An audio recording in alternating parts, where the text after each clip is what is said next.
Hello, my wise friends. I have a little question for you today. Have you ever heard the saying, when you retire, you need to socialize, make friends, join clubs, and keep yourself busy. Otherwise, you'll end up lonely and sad. Society often places a mold on the elderly that you must stay connected, be outgoing, show up to every gathering, or else something must be wrong with you. But let me ask you something honest.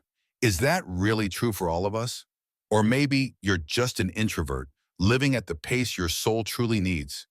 I'm not here to offer solutions for everyone. I simply want to share a true story. A story that, perhaps, might also be your own. And if something in this story resonates with you, let me know in the comments. So we all remember, we are not alone. And if you value this kind of heartfelt sharing, don't forget to subscribe. So each week we can meet again, like old friends. Let me tell you about a man named Walter. He's 73 years old and has been retired for over 5 years. A gentle grandfather, soft-spoken, who prefers books over small talk. Walter used to be an engineer, dedicated his whole life to work, always punctual, rarely took a day off. He was never the one to start office conversations, but everyone liked him. They used to say, Walter doesn't say much, but when he does, it's deep.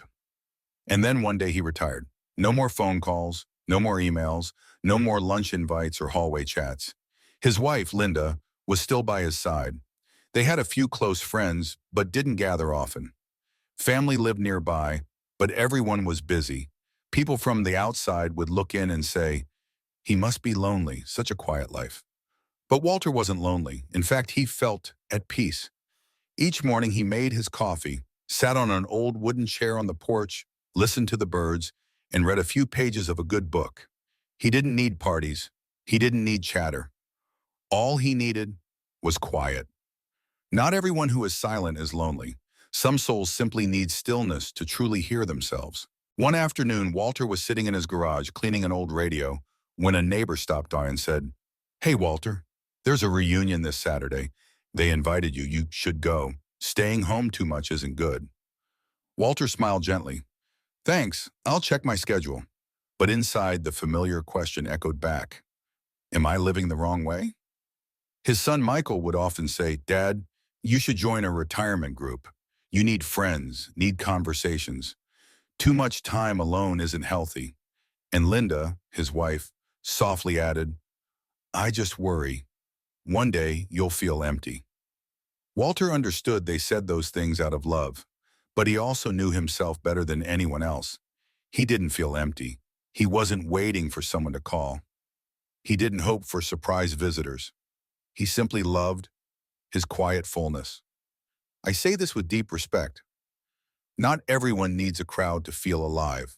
Some find joy in tending a garden, in watching sunset light fall through the window, in slowly breathing while rereading an old book. The night before the reunion, Walter sat in his study. On the table was the invitation, a gratitude dinner for retirees, people he used to work with, people he had shared quick lunches with, people who were once part of his everyday. He had planned to go, even ironed the blue shirt Linda liked most, but the closer the date got, the heavier his heart became. It's not that I don't want to see them, Walter thought. I do miss them, but I'm not sure I'm still that version of myself. He didn't care who got promoted or who retired early.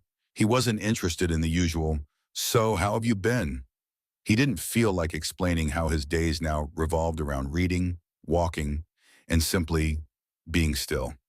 I'm afraid I'll have to put on a mask from 7 years ago. And I'm not sure, Ma, I want to wear it again. People might call it laziness, or detachment, or inertia, but Walter knew for him it wasn't fear. It was honesty. You don't owe anyone an appearance just to prove you're still normal. Sometimes normal is having the courage to stay still, genuinely without pretending. If you've ever hesitated to accept an invitation, not because you were afraid, but because you knew your heart needed something else, share your thoughts in the comments. You might just find someone who feels exactly the same. The next morning, Walter didn't attend the reunion. He woke up early, made tea for Linda, and stepped outside to water the small rows of vegetables. His granddaughter ran up to him, holding a box of crayons. Grandpa, will you draw with me? Walter sat beside her without many words, just sat, watching her color the sky orange. Because in my dream, the sky was orange, Grandpa. And in that moment, Walter felt complete. No need for small talk, no need for social catch-ups, just the gift of being fully present in an ordinary moment. I still remember Walter once told me, I don't have many friends, but I have Linda, my wife of 48 years. I have Michael and Sarah, my two children I'm proud of. I have a little granddaughter who pulls my hand every morning. I have my garden, my tea, and the afternoon light that falls through the window. And then he smiled slowly.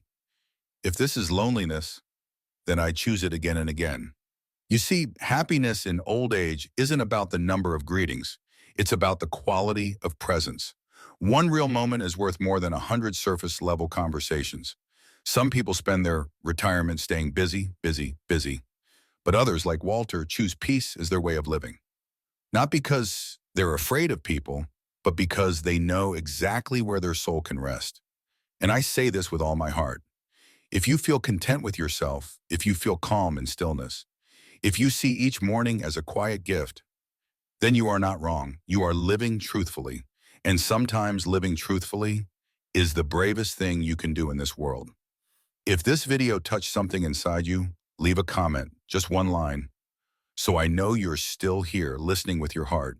And if you found this message helpful, please like, subscribe, and share it with someone who might need a quiet word today.